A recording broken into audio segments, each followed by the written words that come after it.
नमस्कार विद्यार्थी मित्रहो. प्राचीन भारताच्या इतिहासाच्या साधनांमध्ये आपण धार्मिक ग्रंथाची चर्चा केली होती. त्यानंतर जो प्रकार येतो वाङ्मयीन साधनामध्ये, त्यामध्ये लौकिक साधनं जी अधार्मिक साधनं म्हणतात, त्यामध्ये आपण पाहतो की परकीय प्रवाशांची इतिवृत्ते, ज्यामध्ये आपण मुख्यतः मॅगस्थेनिस, ह्युयानसांग, फाहियान, इसिंग, अल्बरुनी इत्यादी प्राचीन प्रवासी भारताला भेट देण्यास आलेले आहेत आणि त्या प्रवास वर्णन म्हणून आपल्याला त्या काळामधील भारतामधली सामाजिक, शैक्षणिक, धार्मिक, आर्थिक, राजनैतिक परिस्थिती ही पाहायला मिळते. काही चरित्रे आहेत. हर्षचरित्र, विक्रमौर्य वंशम चरित्र, रामचरितम, कुमारपाल चरित, पृथ्वीराज रासो हे काही चरित्रग्रंथ आहेत. त्यानंतर बखरीमध्ये राजतरंगणी, चचनामा, प्रांतीय बखरी ह्यासोबतच काही नाटकंसुद्धा त्या कालखंडामध्ये लिहिली आलेली आहेत. ह्या नाटकांमध्ये हुबेहूब असं त्या कालखंडामधील सामाजिक चित्रण, सामाजिक समस्या ह्या रेखाटण्यात आलेल्या आहेत. ह्या नाटकांमध्ये आपल्याला स्वप्न वासवदत्ता, मालविकाग्निमित्रम, मुद्रा राक्षस, प्रतिभा, मुच्छकटिक, रत्नावली, शाकुंतल, मेघदूत इत्यादी नाटकं पाहायला मिळतात. तर इतर साहित्यामध्ये आपण पाहतो की संगम साहित्य हे अतिशय महत्त्वपूर्ण असं साहित्य असलेलं आपल्याला पाहायला मिळते. आता बघा, ह्या ग्रंथामध्ये कौटिल्याचं अर्थशास्त्र हा अतिशय महत्त्वपूर्ण असा ग्रंथ असलेला आपल्याला पाहायला मिळतो. कौटिल्याच्या अर्थशास्त्रात सांगितलेल्या तत्वावरच सम्राट चंद्रगुप्त मौर्याची राज्यव्यवस्था आधारलेली होती.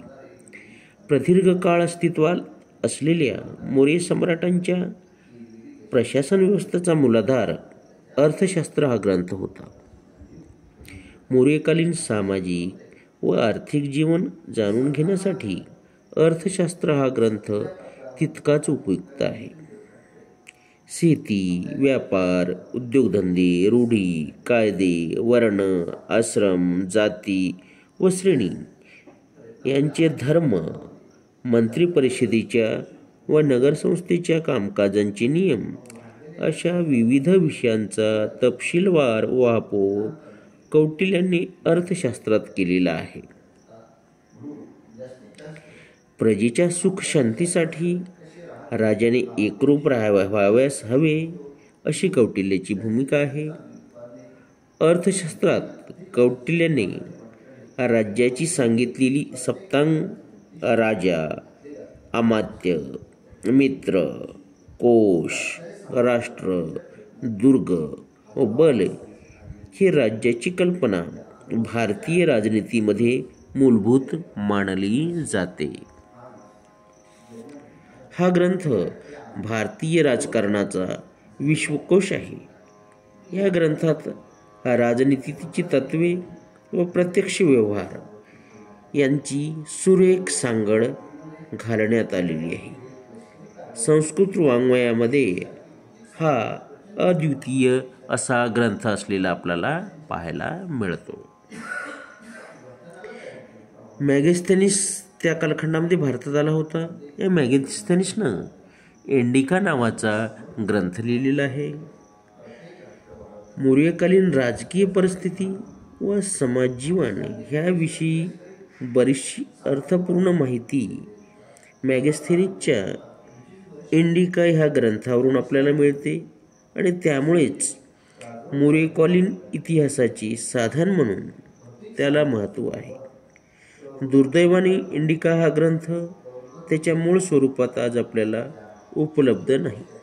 परंतु डिओडोरस स्ट्रूबो आदी काही ग्रीक व लॅटिन ग्रंथकारांनी इंडिका ग्रंथातील उतारे आपल्या लिखाणात घेतले आहेत. त्यावरून इंडिकाचे स्वरूप आपल्याला कळू शकते. सम्राट चंद्रगुप्ताची अप्रतिम लष्कर व्यवस्था, भरभराटीला आलेला अंतर्गत व विदेशी व्यापार, सुख व समृद्धी, लोकजीवन आणि मौर्यकालीन शासन व्यवस्था याबाबत तपशीलवार इत्थंभूत माहिती इंडिकात आलेली असल्यामुळे हा अतिशय उपयुक्त ग्रंथ आहे. मनुस्मृती भारतातील सर्वात प्रसिद्ध आणि हिंदूंना अत्यंत प्रमाणभूत असलेला धर्मग्रंथ. मनुस्मृती इसवी सन पूर्व 2रे शतक ते इसवी सन 2रे शतक ह्या काळात लिहिला गेला आहे. मनुस्मृतीची अनेक संस्करणे होऊन त्यामध्ये वेळोवेळी भर पडत असावी असा विद्वानांचा तर्क आहे. तत्कालीन राजकीय, सामाजिक, धार्मिक परिस्थिती लक्षात घेऊन त्या काळात अनुसरून हिंदू धर्माला व हिंदू समाजाला योग्य स्वरूप देण्याची सनातनी प्रयत्न मनुस्मृतीत केलेला आढळतो. जुन्या मानवधर्मसूत्रांवर मनुस्मृती आधारलेली आहे. मनुस्मृतीमध्ये वर्णधर्म, आश्रमधर्म, संस्कार, विधवा धर्म, राजधर्म, पती-पत्नी धर्म, दिवाणी व फौजदारी कायदे, जातीसंस्थेची निर्मिती, प्रायश्चित्त, वर्णसंस्कार, राजाचे देवत्व, स्त्री स्वातंत्र्याला अमान्यता, नियोग निषेध आदी विषयाचे विवरण केलेले आहे. हिंदू धर्मात मनु हा मानवजातीचा आद्य पुरुषच मानला गेल्यामुळे मनुस्मृतीला प्रामाण्य प्राप्त झाले आहे. भारताबाहेर आग्नेय आशियातही मनुस्मृतीचा प्रसार झालेला आहे.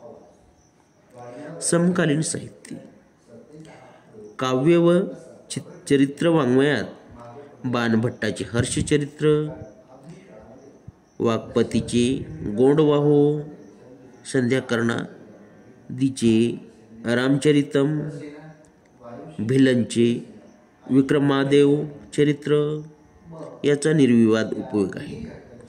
या सर्वांपेक्षा कल्याणकवीचा राजतिरंगणी हा काश्मीरचा इतिहासाचा अतिशय मोलाचा पुरावा आहे. गुजरात, सिंध, नेपाळ यांच्याही बखरी उपलब्ध आहेत आणि त्यांचेही इतिहास लेखनाला कमी अधिक प्रमाणात सहाय्य झालेले आहे. गार्गी संहिता हा ज्योतिर्विद्येवरील आणि पाणिनीचा अष्टाध्यायी हा व्याकरणावरील ग्रंथही इतिहास लेखनास उपयुक्त ठरले आहेत. पुष्पमित्र शृंगाची माहिती मिळण्यास महाकवी कालिदासाच्या मालविकाग्निमित्रम ह्या संस्कृत नाटकाने जरी मदत झाली आहे, तसेच ती पतंजलीच्या महाभाष्य या व्याकरणावरील ग्रंथातील काही उल्लेखनावरूनही झाली आहे. तत्कालीन समाज जीवनाच्या चित्रणासाठी भास, शूद्रक, भारवी, दंडी आदी लेखकांच्या काव्यनाटकाची मदत झालेली आपल्याला पाहायला मिळते. ग्रीक शंट्रकोटस वरून आपल्याला सम्राट चंद्रगुप्त मौर्याचा काळ निश्चित करता आला आहे. चरकाची चरक संहिता आणि सुश्रुताची सुश्रुत संहिता या दोन ग्रंथांनी भारतीय आयुर्वेदशास्त्राचा पाया घातला गेला. त्या काळात भारतीय वैदिकशास्त्र चीनपासून अरबस्तानपर्यंत मान्यता पावली होती. सातवाहन सम्राट हाल याचा गाथा सप्तशती व त्याचा प्रधान गुणाढ्य याचा बृहत्कथा हे 2 ग्रंथ प्राकृत भाषेत आहेत. पैशाची व प्राकृत भाषेत लिहिलेला बृहत्कथा हा ग्रंथ आज उपलब्ध नाही. बृहत्कथेवरून सोमदेवाने कथा सागर आणि शेमाद्रीने बृहत कथा मंजिरी लिहिली आहे. तत्कालीन सामाजिक व आर्थिक जीवनावर प्रकाश टाकण्यास अशा अनेक ग्रंथाची मदत झालेली पाहायला मिळते.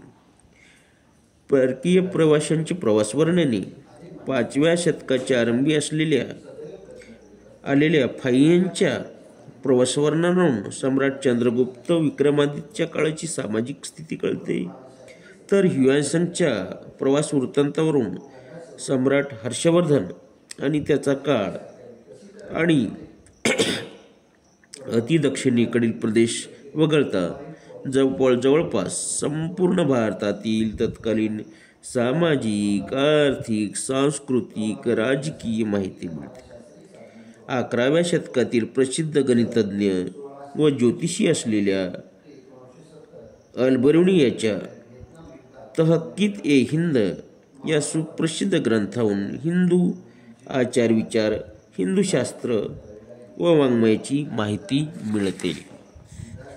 थोडक्यामध्ये वरील ग्रंथावरून भारताच्या प्राचीन इतिहासाची आपणास ओळख होताना दिसते.